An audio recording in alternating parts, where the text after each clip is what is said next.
Dan saudara, keluarga mantan Wakil Bupati Cirebon, Wahyu Ciptaningsih, membantah jika anaknya terlibat kasus Vina.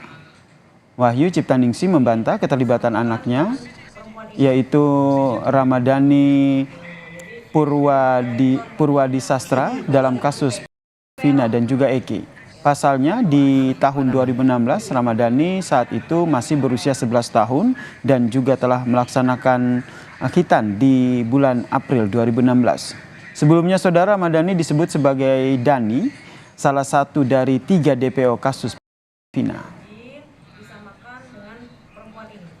Agustus tahun 2016 ya, dan pada saat itu anak saya Ramadhani Purwadisastra ini, dan yang biasa dipanggil Rama ini, usianya masih 11 tahun ya, 11 tahun dan masih sekolah SD kelas 5 ya, dan itu pun juga baru saja dihitan ya, masalah ya.